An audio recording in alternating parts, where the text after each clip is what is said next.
So, hi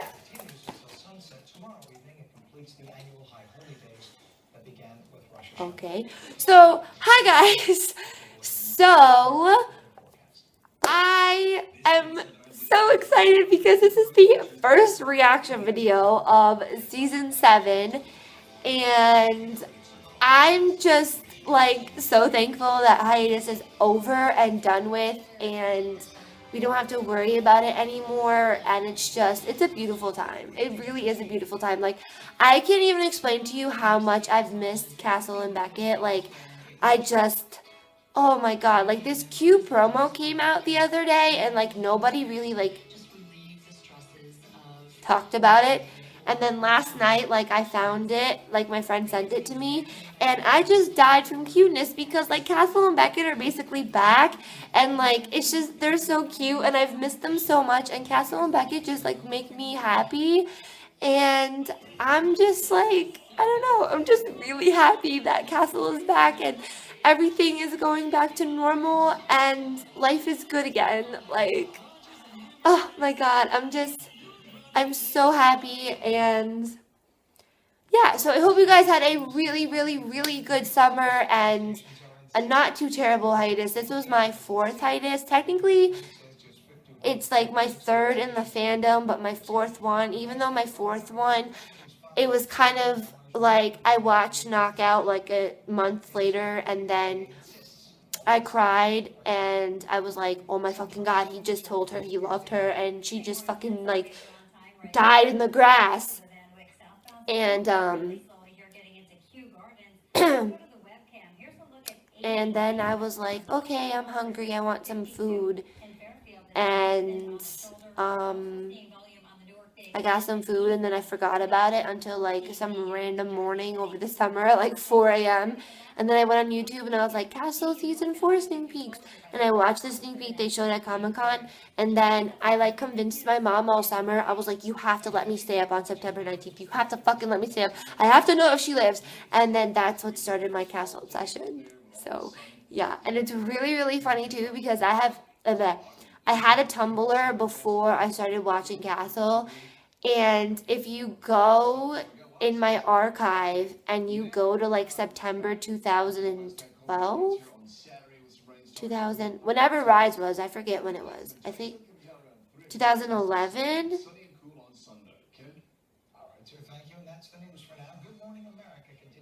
I don't, I think it was 2011. Whatever. If you go to that September, then you'll just see like random like shitty posts, and then all of a sudden you'll just see Castle stuff, and ever since that like one time it's just been Castle ever since then. So it's just really, really funny. So yeah, so another hiatus survived, and I'm just happy. So yeah, so a couple things before I start talking about the amazingly fantastic, mind-blowing episode. So first of all, I would like to apologize for how late this is. I had some personal things going on at the beginning of the week, and it's just been a really hard week, and it took me a little while to just get past that. So yeah, and it's still taking me some time, but it'll be okay. And also, I had to work on Wednesday night, and then yesterday I wasn't feeling too good. And yeah, and also I would like to apologize for my face and my hair. I missed the bus. I got up and I threw my hair up in like a messy bun, and then I went to the bus stop and I missed the bus. Like, I was stood there for 5 minutes and nobody came. So I was like, okay. And then I texted my friend and she was like, yeah, I'm on the bus. And I was like, oh. So then I walked back home like an asshole because all the middle schoolers were walking to the bus stop. So I was like, okay. So, yeah. So I just took my hair down because I look awful with my hair up in videos. So, yeah. Also, you're probably like, Carissa, where the hell are you? Over the summer, I moved. And, yeah, I moved into an apartment, so I'm actually sitting in my living room, but we have like an open kitchen living room kind of thing now. So, yeah, so I really like where I live now, and things are so much better than last year with school, and I have a job now, and yeah, even though I don't technically need a job, it's just something to do and get money, so yeah. So, and if you're wondering where I work at Hollister, so yeah. So anyway, if you are new to my channel or new to my Twitter and don't really know much about what this is, it's basically me screaming about a 42-minute episode in like a 20-ish minute span. So yeah, and I make reaction videos after every episode basically, and yeah. So let's get the first reaction video of the season started. So Driven was on Monday, and I missed like the first 5 minutes because I was on my way home from somewhere. Obviously, I know where I was, but it's just personal. I don't really feel like talking about it. Um, so yeah, so I missed the first 5 minutes, but that's okay because the first 5 minutes was basically all the sneak peeks minus like one scene. So I really didn't care, and I got home at 10:03, and I literally like booked it out of my car. And, well, my mom's car, because I don't drive. I'm going to be 18 in like 3 days. I don't even have my permit. Hashtag winning at life. So I just ran into my room and I turned on my TV and it went to commercial. So, yeah. But, so basically, it starts off and Beckett is like screaming for Castle. And that was like the most heartbreaking thing I've ever like seen. Pretty much. And then she's just trying to get to him, and then the fucking directing of that scene is just heartbreakingly beautiful. Like, I can't even deal with it, really. Like, I don't even want to begin to deal with it. So yeah, and then she gets like, her mother's dress is ruined, and so am I. And then she just goes up there and she's like, oh, the guy in the car was one of our own, and I have to start searching for him. And Espo's like, you need to like calm down and like go get changed. And then Martha takes her to go get changed, and I was like, oh, Jesus. So then they go to the one scene, I guess, and then Espo's all like, oh, whatever's being done is being done. And then she's like, Espo, don't tell me that. They took him and I need to do something. And I'm just like, baby. I'm like, the way her voice breaks, I don't understand why Stana doesn't have an Emmy. Like, it fucking like agitates me to no end, to be honest, because like, what the fuck is wrong with these people? Like, can you not see this talent? Can you not see, like, are you not seeing what I'm seeing? So, yeah, and then she tackles the dude that crushed the car, and she's basically screaming at him, and Beckett, and Ryan and Espo have to, like, pull her off of him, and she's wearing her engagement ring pretty much the entire episode, and I just can't deal with that. So, yeah, and there was, like, something about how she's like very protective of it, and I was just like, nope, can't do it. So then it like goes to commercial, and then it cuts to interrogation, and she was about to break the dude's fucking hand. Like, badass Beckett is my favorite ever. So yeah. And then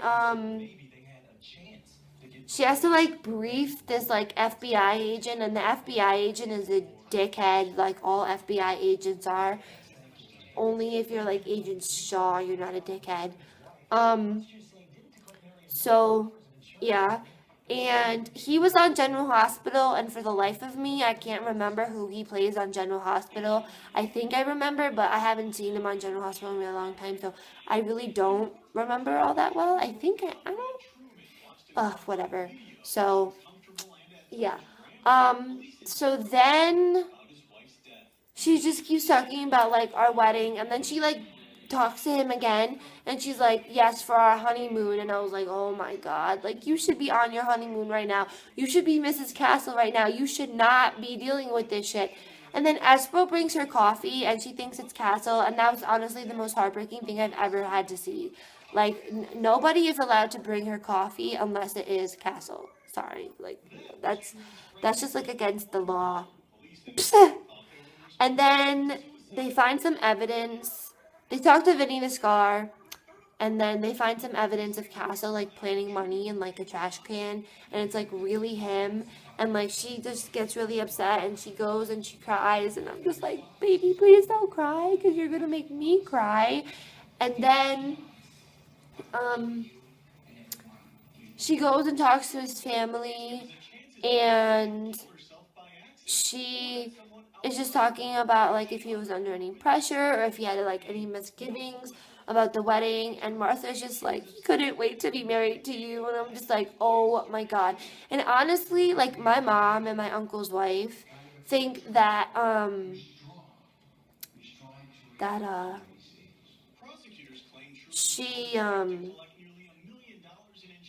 that he actually staged his own abduction, and honestly, he would never do that to Beckett. He would never, ever, ever just not show up to their wedding and leave her for 2 months, not knowing where he is, not thinking, like, he wouldn't do that to her. And, like, you know, like, her mom never showed up to dinner, her fiance never showed up to her wedding. Like, why can I just want to throw, like, sunshine and happiness and bunnies and rainbows at Kate Beckett and just hug her and never let her go, because she doesn't deserve this bullshit. Like, she deserves to finally be happy. Like, her mother's murder is over and done with, and now they have this bullshit looming over their head. Like, oh god. So in that little promo that we got, like, last night or the other day or whatever, it's just so nice to see them being happy and stuff. Like, babes. So then, they find him, and, so they find him, and he's at the hospital, and then Beckett, like, stops short or whatever, and she's just like, I thought I'd never see him again, and I was like, fuck you and your rise parallels, because that was not necessary. So, yeah, and then she grabs his hand, and she's just like, Castle hates me, and I was like, please don't. Also, I'm going through Beckett's long hair withdrawals. Like, she looks really good with short hair, and everything, but, like, her long hair is my favorite. Like, don't get me started, because it's honestly, like, my favorite hair ever, and oh my god. But if she lets it grow out, then it's gonna look like season 3 hair, and I was just crying. And at one point in Driven, it was basically straight, and I was like, fuck me. Also, she made her what used to be her mother's murder board into Castle's missing persons board, and I was like, please don't do this. And then she, like, looked for him for 2 months, and you know, she, like, hardly slept over that time period, and she was always at the precinct. She spoke fucking French. And then, okay, so back to the hospital.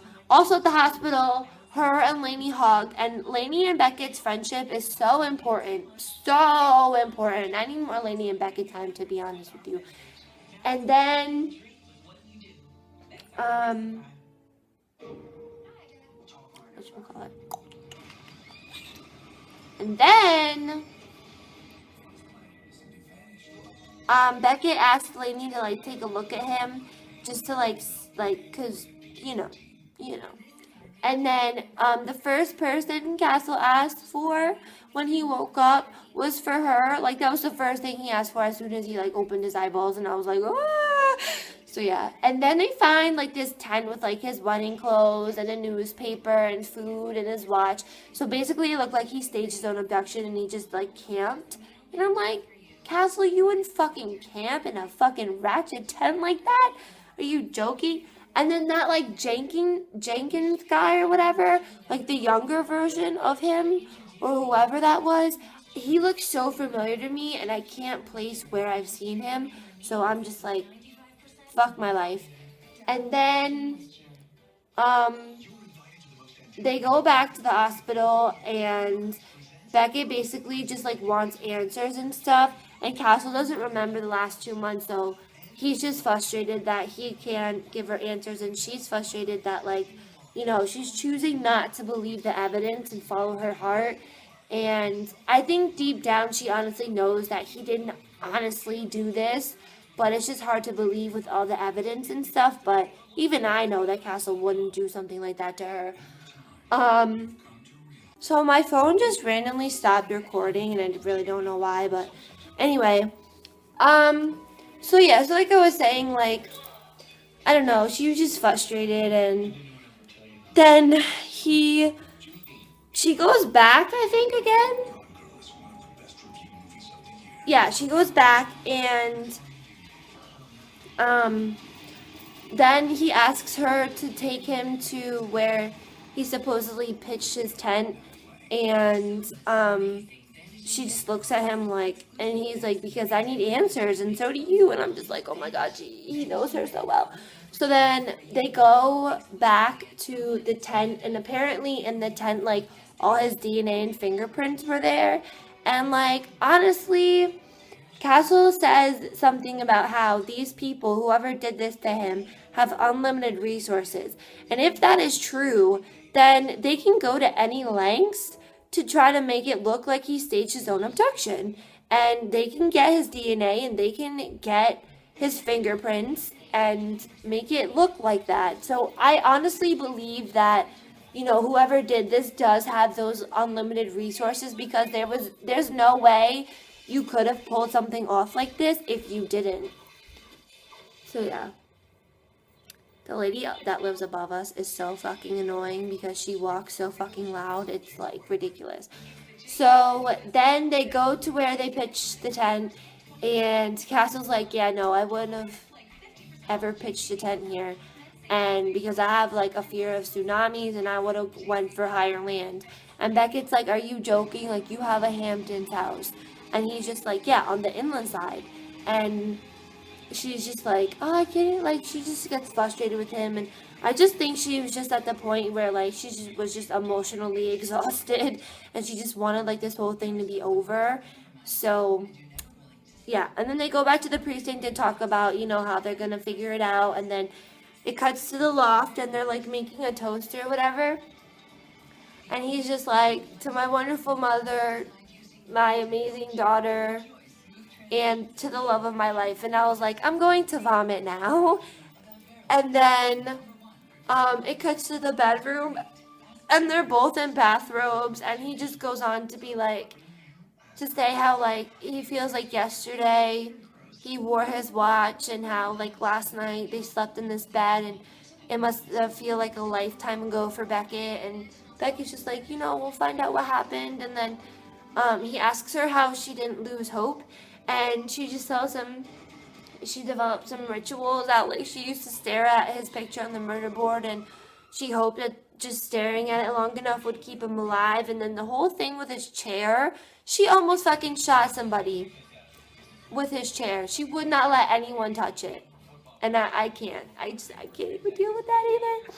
So, yeah, and then she just, like, hides her face in his chest, and she starts crying, and he's just like, I'm so sorry for everything I put you through, and even though I don't remember, I know I missed you terribly, because there's no way I wouldn't have.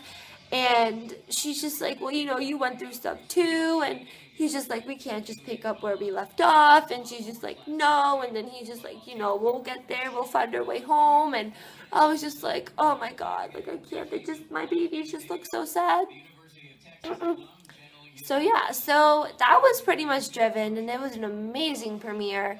And I feel bad for anyone who stopped watching last season because they weren't happy with the finale. Like, you want the happy ending, you can't give up. And the fact that you gave up so quickly after, that just, what kind of fan were you to begin with? So, yeah, and I really just wish all the complaining would just stop, because some people just can't be happy about anything. And it's really just annoying. Like, I am not dealing with the negativity and the complaining that I dealt with last year. Like, if I see that shit on my timeline, I'm going to unfollow people, because the last thing I want is to be happy and excited and in a really amazing mood because of an awesome episode and go on my Twitter and see someone bitching about it. And it's not just like they're bitching about something major in the episode. They're bitching about the lighting, or about how someone got interrupted, or how this or how that, or and it just makes me so mad. Like, God forbid Alexis in the episode for 2.5 seconds. The episode is horrible.